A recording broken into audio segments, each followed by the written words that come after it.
I never loved you. The words that shattered everything byline.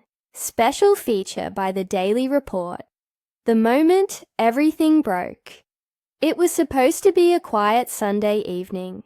A low sunset spilled through the glass walls of their Los Angeles home, painting the marble floors gold. Emily Hart was in the kitchen, barefoot, humming softly while slicing strawberries for dessert. Kobe Lanson sat at the counter, scrolling through his phone, expression unreadable. The silence between them had stretched for weeks, taut, fragile, like glass about to crack. And then it happened. I never loved you, Kobe said. His voice was calm, too calm. Emily froze, knife hovering midair. What? She whispered, almost laughing at the absurdity of it. I said, I never loved you, he repeated. Not the way you think I did. Those 6 words detonated through the air like a bomb. The couple. Everyone loved to love. Just 2 years earlier, Kobe and Emily were Hollywood's golden pair. He was a chart-topping musician, the kind who sold out stadiums and turned heartbreak into platinum hits. She was a rising actress, praised for her authenticity, the kind of performer who made audiences feel every flicker of emotion. When they met at a charity gala in Malibu in 2022, cameras captured the spark instantly. Within weeks, fan accounts popped up across social media. Kobe, hearts and fire, goals. Their red carpet chemistry was effortless. Matching outfits, intertwined hands, whispers caught on microphones. They were the definition of it couple, says Jenna Ruth, a celebrity publicist who worked with both early in their careers. Every magazine wanted them, every brand wanted them, but no one saw what was happening behind closed doors. The dream beginning. Their love story started like a script too perfect to be true. Kobe, the guarded artist with a mysterious past, and Emily, the open-hearted dreamer who believed she could heal him. They were photographed on yacht vacations in Greece, surprise visiting children's hospitals, even collaborating on a charity single that topped charts for months. Interviewers couldn't get enough of their dynamic. I've never met anyone who understands me like Emily, Kobe told Rolling Tune magazine at the time. She's home. Fans melted. Brands called. Their love became a business. And neither of them seemed to notice when the line blurred between affection and obligation. The unraveling insiders say the first cracks appeared early last year. Kobe's world tour kept him away for months. Emily began filming a psychological drama in Toronto. The distance, sources say, wasn't just physical. He stopped calling, recalls one friend. Or when he did, it was just to talk about logistics, not love. In paparazzi photos, they still looked perfect. Kobe's arm around Emily, her smile radiant. But those close to her noticed the difference.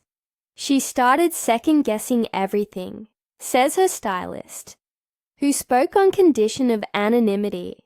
Her texts went from, "I can't wait for him to come home," to "I don't even know if we're still us." The dinner that ended it, all on that Sunday. They had planned what Emily hoped would be a fresh start. A home-cooked dinner, no cameras, no pressure. She'd even laid out the old Polaroid camera they used during their early dates. But Kobe was distracted. His phone kept lighting up. She asked him once to put it down. He nodded, then kept scrolling. Finally, she asked, "Do you even want to be here?" That's when he looked up, and everything changed. "I never loved you." Emily stood still, unable to breathe. For years she had imagined every kind of heartbreak. Betrayal, distance, even lies. But not this. "Don't say that," she whispered. You don't mean it. Kobe didn't answer. According to a close friend who arrived later that night, Emily sat alone for hours, replaying his words in her mind. She just kept saying, he said it like it meant nothing. Like I was nothing. The news breaks by dawn. The story had leaked.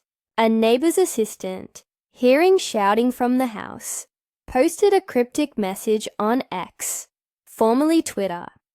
Something major going down at the Lanson house. Within minutes, tabloids pounced.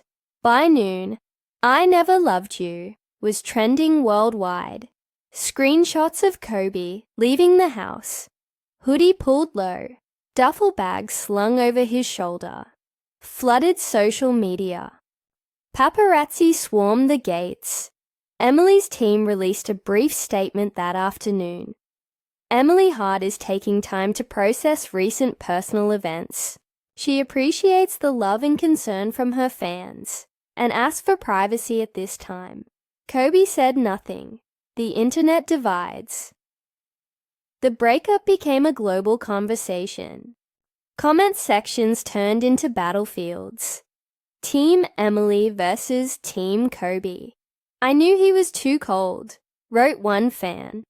She probably did something, another replied.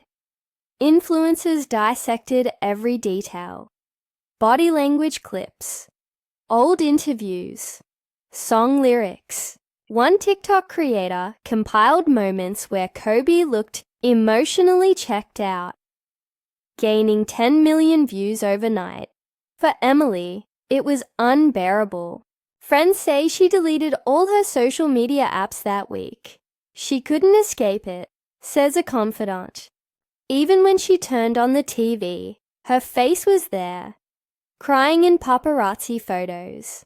A silence that spoke volumes. For 3 weeks, neither Kobe nor Emily spoke publicly, but insiders claimed their teams were in chaos behind the scenes. Sponsorships were paused, a joint perfume campaign was cancelled, and streaming numbers for Kobe's songs, ironically all about heartbreak, skyrocketed. He became the villain and the victim at the same time, says one music executive. The public loves a scandal, especially when it comes with a soundtrack. Meanwhile, Emily's friends encouraged her to speak up, to control the narrative, but she refused. She said, I don't want to turn pain into a headline, recalls her acting coach. But pain was already the headline when Kobe Lanson finally broke his silence. It wasn't through a press statement or an interview. It was through music. 3 weeks after the breakup, he posted a cryptic message on Instagram. Sometimes the only way to tell the truth is to sing it. Then came a link. A midnight drop of a single titled Nothing to Fix. Within hours, it hit #1 on every major streaming platform. But it wasn't a love song. It was an autopsy. You built a dream I couldn't live inside. You loved the version of me I had to hide. Fans dissected every lyric, every breath. Was it a confession? A defense? A goodbye? Sources close to Kobe described those weeks as some of the darkest of his life. He wasn't sleeping, says a longtime bandmate. He'd just sit in the studio with the lights off, replaying voice memos of their arguments, turning them into lyrics. Kobe's manager, Ryan Vega, later told Music Now, people saw a cold line. I never loved you, but they didn't see the years that led to it.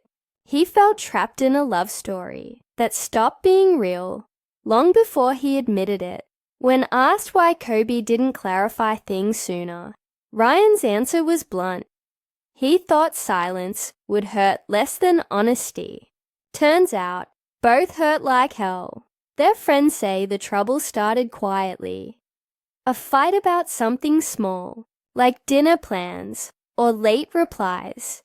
But underneath it all was exhaustion. Emily wanted more emotional connection, says one mutual friend. She'd ask him to talk about feelings, and Kobe just didn't have the language for it. Those who know him best say he'd grown up in a household where silence was survival. His parents' marriage had been a battleground of words, every emotion weaponized until he learned to numb them.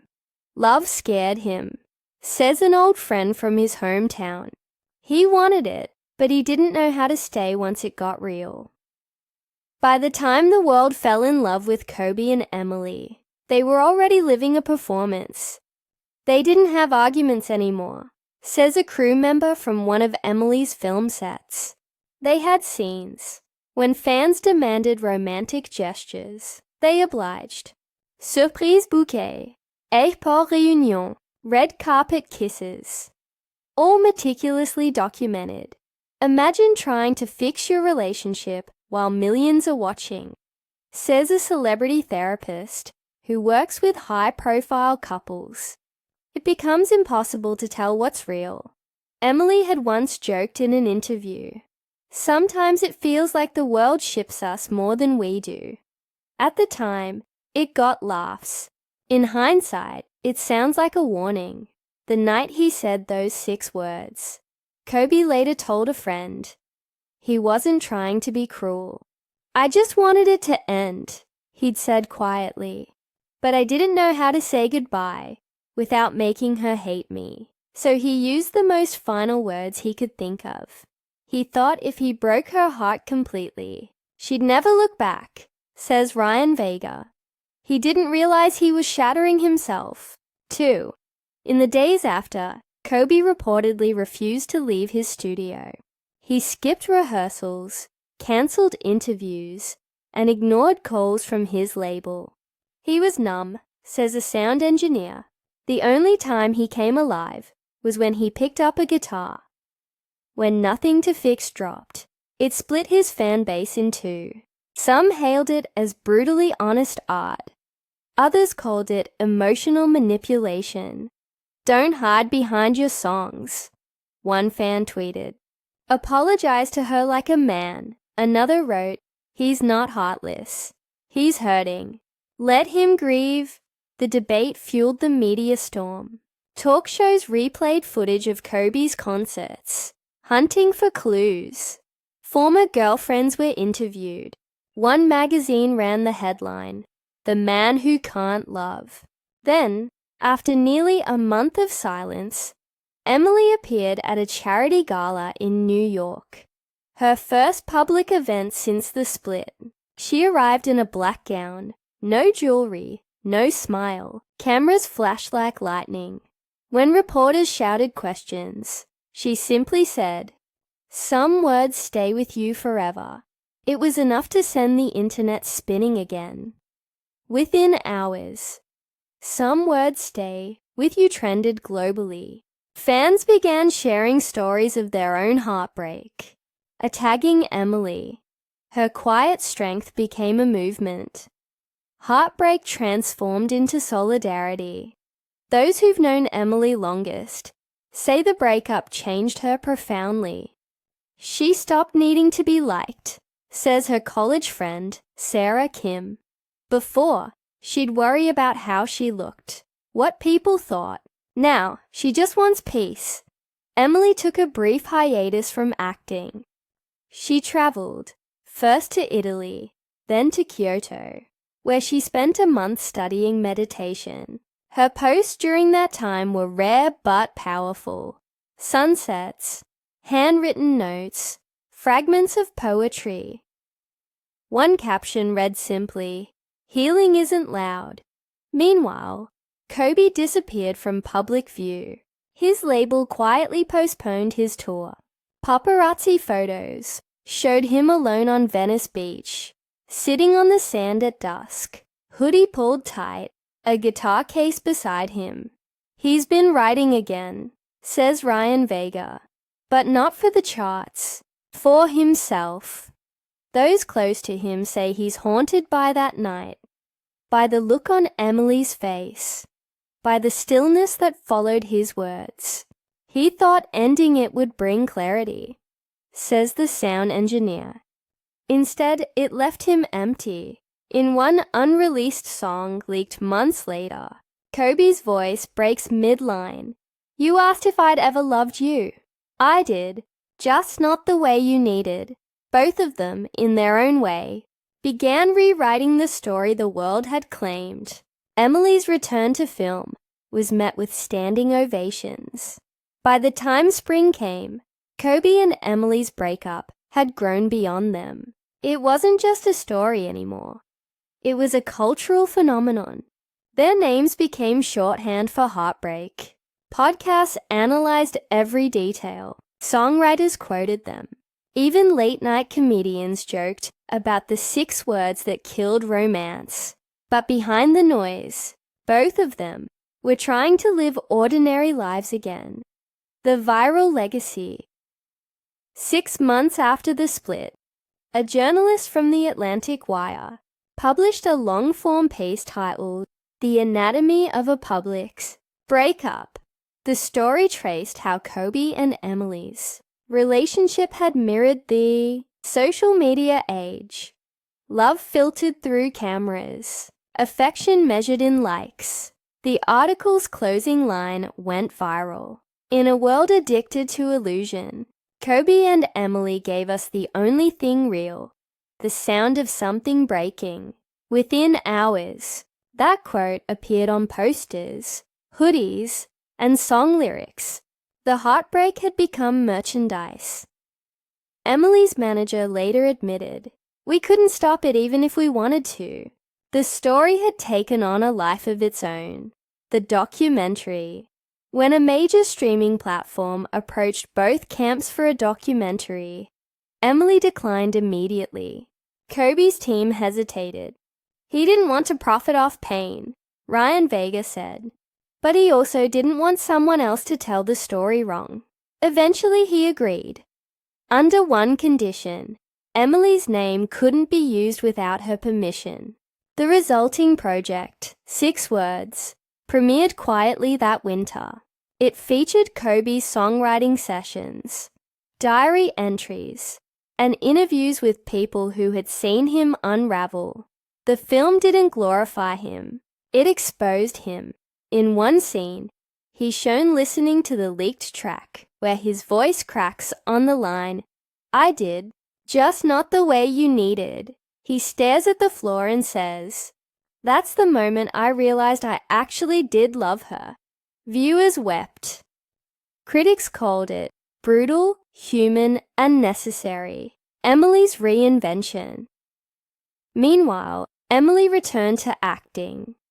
Not in a glossy romantic film, but in a small independent project about loss. She played a woman learning to forgive someone who could never apologize.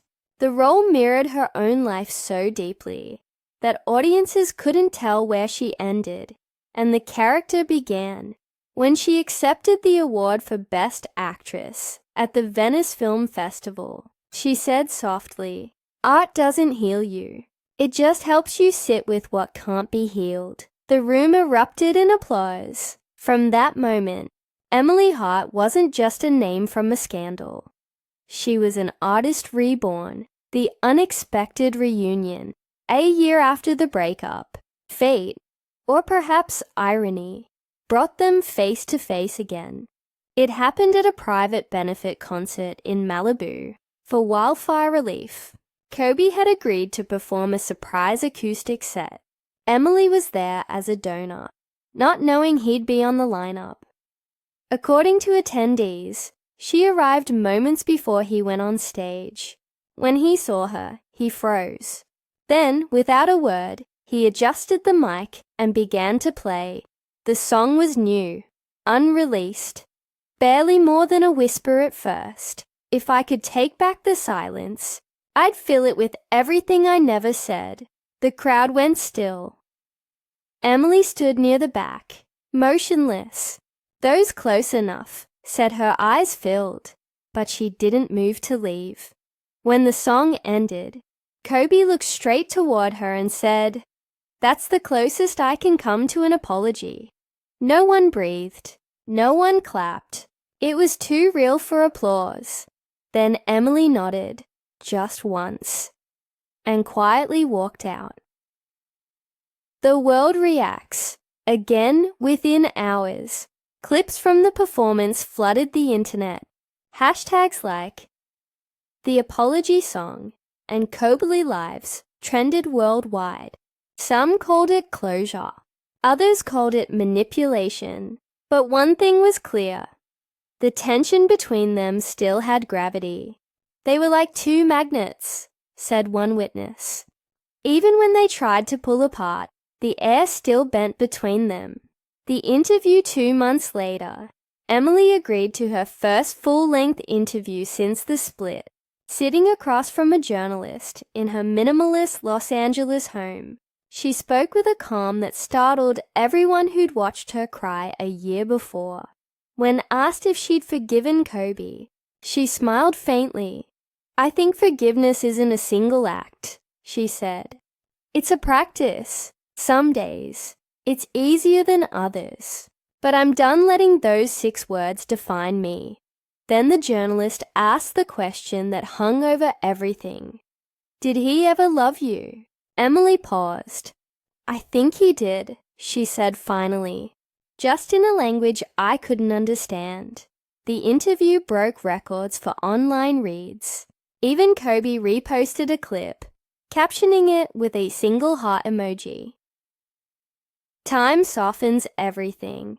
Years later, both of them would admit in separate profiles that the breakup, as painful as it was, changed them for the better. Kobe's Glass Hearts album, finally released, stripped of gloss and ego, filled with songs about growth and accountability. Emily founded a non-profit that supported artists dealing with public scrutiny and emotional burnout. They never rekindled their romance, but they never spoke badly of each other again. When asked, Kobe once said, "I think she's the chapter I'll always reread, even if I never rewrite it."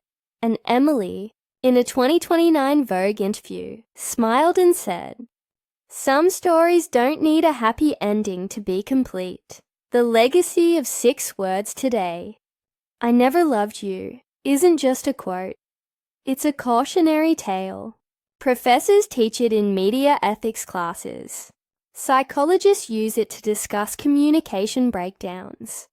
But beneath all the analysis, something quieter remains. A reminder that love, even when it fails, can still leave something beautiful behind. For Kobe and Emily, those 6 words no longer define what was lost. They define what was learned. 2 years after the words that broke everything, time had softened the edges, but not erased the mark. Both Kobe Lanson and Emily Hart had built new lives. Quieter, steadier, less dependent on the noise of adoration, yet the world never fully let them go. Every anniversary of that night, headlines resurfaced. Fans posted compilations. Streaming platforms pushed old clips. But inside their private worlds, both had learned to breathe again. Emily's new beginning. Emily now lived in a restored farmhouse on the outskirts of Santa Barbara. Her garden was her therapy. Rows of lavender, tomatoes, and citrus trees that she planted herself. She adopted 2 rescue dogs and a cat that refused to answer to its name. When a journalist from Harper's Weekly visited her home for a feature on Women Redefining Fame, Emily made tea and spoke softly. "I used to think the goal was to be seen," she said, looking out over the garden. "Now, I think it's to feel at peace." Her foundation for young artists had grown into a respected nonprofit. It funded mental health counseling for actors and musicians struggling with public scrutiny. Emily rarely attended the galas. She preferred to work behind the scenes. "She leads with empathy," says one volunteer. "She turns every scar into a lesson for someone else." Kobe's redemption Kobe had taken a different path. After his album Glass Hearts was released, critics hailed it as a masterpiece. Raw, unpolished, and deeply human. The lyrics no longer hid behind metaphor. I never meant to hurt you. I was just afraid to be known. The song Venice Winter, recorded live with trembling vocals, became an anthem of accountability. For the first time, fans weren't chanting for his pain. They were forgiving him for it. He toured small venues instead of arenas, preferring candlelit theaters where he could see the faces in the crowd. I'm done with pretending I'm untouchable, he told Soundline magazine. Connection feels better than fame ever did. When paths cross again in early 2028, a charity auction brought them into the same room once more. It wasn't planned. Kobe had donated a signed guitar to raise money for wildfire victims. Emily was there, representing her foundation. Witnesses say their first eye contact lasted no more than a second, but it was enough. They didn't rush toward each other, says an attendee. It wasn't cinematic. It was gentle, like two people acknowledging they'd finally survived the storm. Later that evening, as guests mingled near the terrace, Emily reportedly approached him. No cameras, no microphones, just two voices in the quiet. No one knows exactly what they said, but one witness overheard her laughing softly. The first time she'd done that around him in years. They didn't reconcile. The witness adds, they made peace. Lessons in the silence. After the event, Kobe posted a simple message online. Closure doesn't always look like a door closing. Sometimes it's a window opening. Emily reposted it with a leaf emoji. Subtle, understated, perfect. For both, that night marked an unspoken truce. They would always be part of each other's stories, but no longer prisoners of them. A legacy beyond the headlines. By 2029, the world had moved on to new scandals, new heartbreaks, new viral couples. Yet somehow, the story of Kobe and Emily lingered in culture. Not for its drama, but for its honesty. Universities invited Emily to guest lecture on media ethics. Kobe began mentoring young musicians about authenticity and emotional responsibility. Their fans grew up with them too. Many who had once taken sides now looked back with understanding. They were just two people trying to love each other in public. One fan wrote on Reddit, and that's the hardest kind of love there is. The final word, on the 5th anniversary of Nothing to Fix, Kobe released a surprise track titled, I Always Did.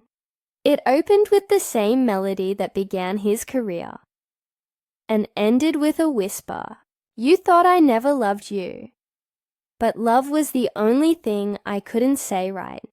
The internet exploded again, but this time the tone was different.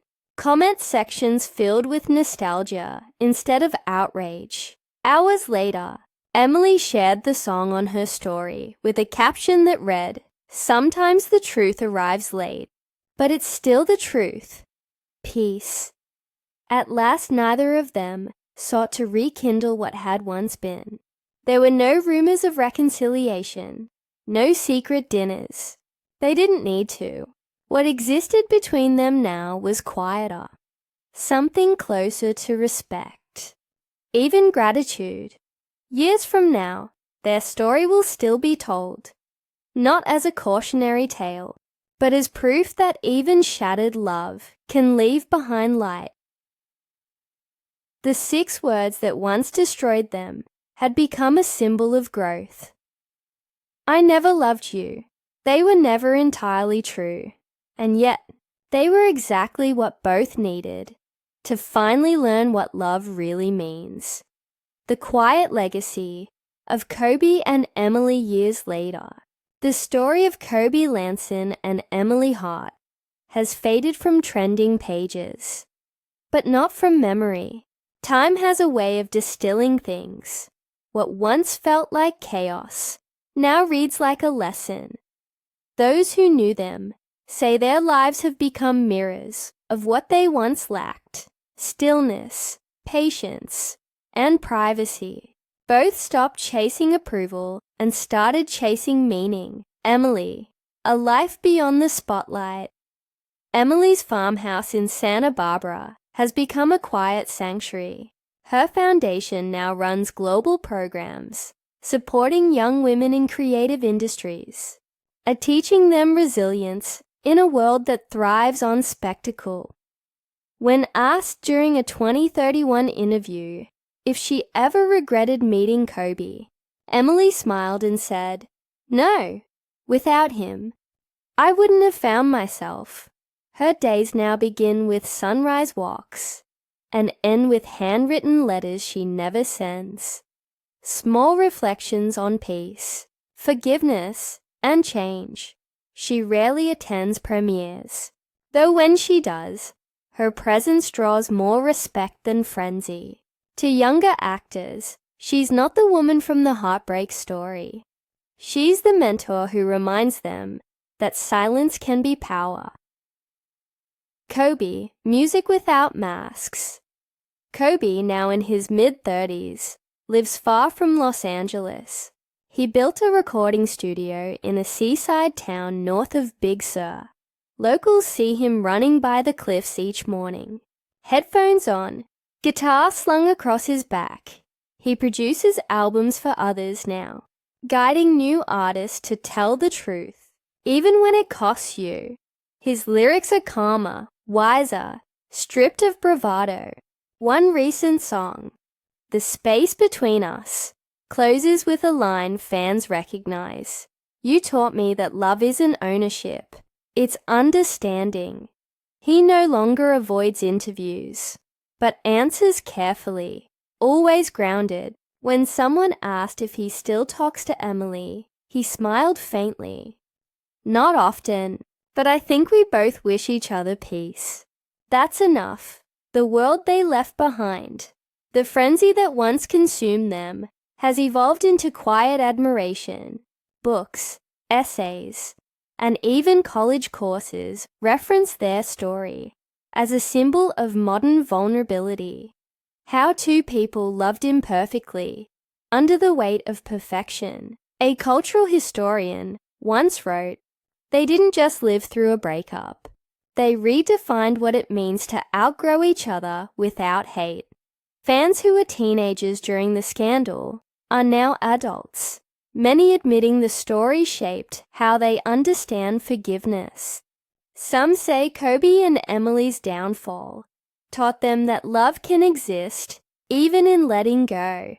A chance encounter one evening in 2032, a fan posted a photo that went viral again, not for scandal, but for sweetness. It showed Kobe and Emily at a small bookstore in San Francisco. They weren't holding hands or posing. They were just talking quietly, smiling over a poetry book they'd both reached for. Neither commented on it, but the image said everything words never could. The final lesson time has turned "I never loved you" into something else entirely. It's no longer a wound, but a sentence about human limitation, the things we fail to say right, the truths we discover too late, the love that survives misunderstanding. In her final memoir, The Stillness Between Heartbeats, Emily wrote, "He once said he never loved me. Maybe he didn't the way I wanted, but he loved me in the only way he knew how. And that has to count for something." And in the liner notes of Kobe's last album, he wrote, "To E, you were always the song. What remains? The world has new idols, new heartbreaks, new scandals. But somewhere in the quiet corners of playlists and old interviews, their story endures. Not as tragedy, but as truth. Love doesn't always last. Sometimes it simply teaches The Afterglow. How Two Broken Hearts Healed the World. By 2035, the world had changed again. New stars, new dramas, new headlines. Yet somehow, Kobe Lanson and Emily Hart remained part of the cultural fabric, woven not by fame, but by something far rarer, quiet endurance. When people spoke of them now, it wasn't in whispers of scandal, but in tones of respect. They had become living proof that pain, when faced honestly, can transform into wisdom. The anniversary on the 10th anniversary of the night everything ended, Kobe walked onto the stage of a sold-out benefit concert in New York. He hadn't performed publicly in years. The crowd, a mix of old fans and new listeners, fell silent as the lights dimmed. He began with a soft strum and a simple line. Some stories never die. They just learn to breathe differently. Then, to everyone's surprise, he sang "I Always Did" for the first time live. The song had become legendary, but hearing it in his trembling voice, older now, richer, honest, felt like a confession years in the making. Halfway through the performance, he paused. "This one isn't about regret," he told the crowd. "It's about understanding the people we used to be." When the final chord faded, he looked up toward the balcony. Sitting quietly among the audience was Emily. The standing ovation, it wasn't planned. No PR coordination. No headlines waiting to be written. Just a moment that felt inevitable. Emily stood and clapped. Slowly, sincerely, with tears in her eyes. The entire theater followed. Kobe nodded once in her direction. Nothing needed to be said. The ovation wasn't for fame or nostalgia. It was for survival.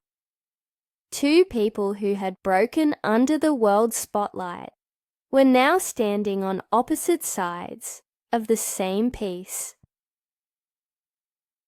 The last conversation. Few days later, reporters spotted them at a quiet cafe near Central Park.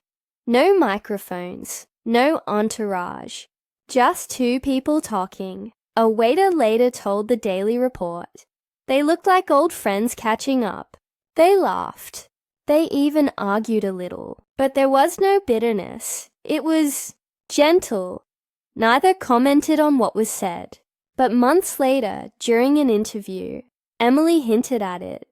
"We didn't talk about the past," she said. "We talked about who we became because of it." Kobe continued to write music, mentoring younger artists. His songs no longer trended on social media. They resonated quietly in playlists called Healing. Moving on, Forgive Yourself. Emily published her second book, Becoming Light, a collection of essays on self-worth, heartbreak, and renewal. It debuted modestly, but stayed in print for years. She wrote, "Once his words broke me. Now, I understand that they were never meant to destroy. They were a mirror, and mirrors only hurt when you're not ready to look."